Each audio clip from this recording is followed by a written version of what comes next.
It's 2020, you're really pumped, you're inspired, you're motivated, you're excited to achieve your triathlon goals. It's a new year, a new decade, and you can't wait to get into it.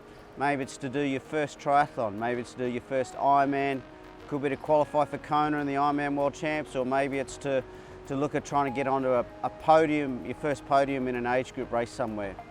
But what about if I said to you it wasn't about how motivated you were or how inspired you were or how excited you were? What about if I said that was the wrong way to go about achieving your triathlon goals?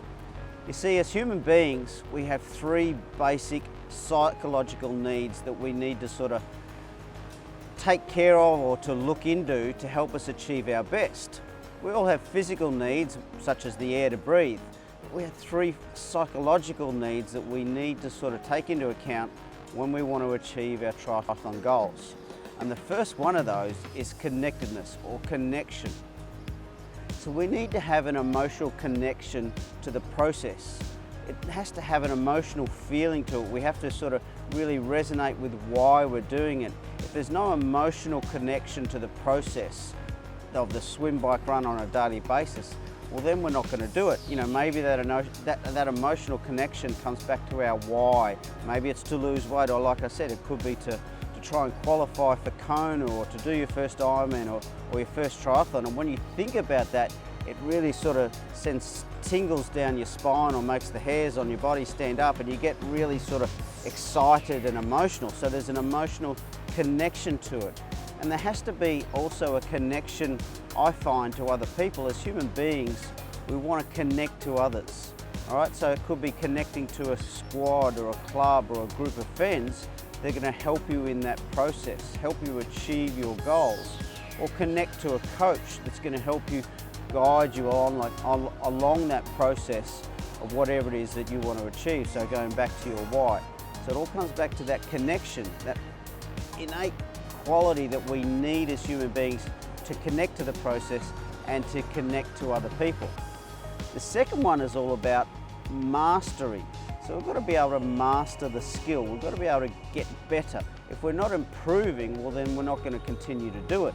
You go back to when we were kids and we were learning to walk, we had to master the skill, didn't we? We would start with crawling, and then we'd stand up, and then we'd fall. But we mastered the process and we mastered the skill, so we kept going. And triathlon is no different.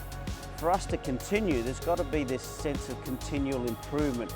We have to be getting better at what we're doing. Now that comes back to the daily process of being consistent, getting into a good routine and doing the daily swim, bike, run. But there has to be a point where we're getting better all the time. And then the final one is autonomy. There's got to be a sense of autonomy to what we're doing. So we've got to have I feel as though we've got a sense of ownership over the process. When I first started coaching back in the mid-90s, I was actually a physical education instructor at the Police Academy in Brisbane, Australia. So back then it was all about, well, I'm going to run, you're going to run, and you're going to run some more, and then you're going to run some more, and when you can't run, you're going to run some more. They did as we told them. There was no autonomy. They had no autonomy over the process. And also, when I started run coaching for my local community run club back then, it was the same thing. You run until you can't run anymore, and then you'll run some more. So the athletes and the recruits that I taught, they had no autonomy over the process.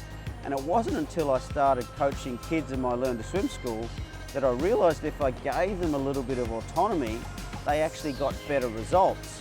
So when we were teaching kids to swim, we would guide them through the skill process, but we gave them a bit of autonomy through having some fun and trying different things, that the results were better. And I started doing that same type of coaching with the adults that I was doing in swimming and running and eventually triathlon. Always gave them a sense of autonomy of what they were doing.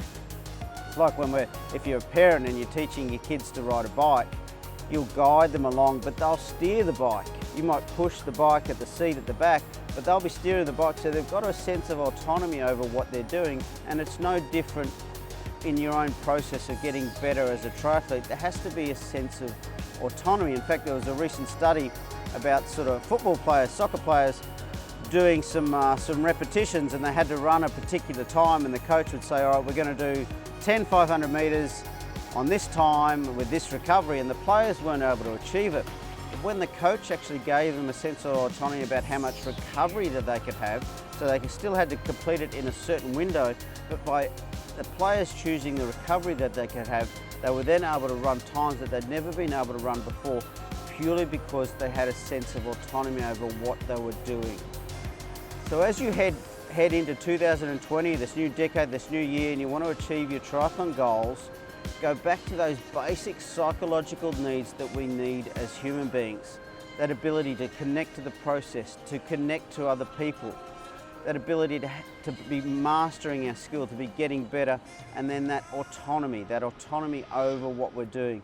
When you think about those three basic psychological needs on a daily basis, I guarantee you'll be that much closer to achieving your goals this year and this decade.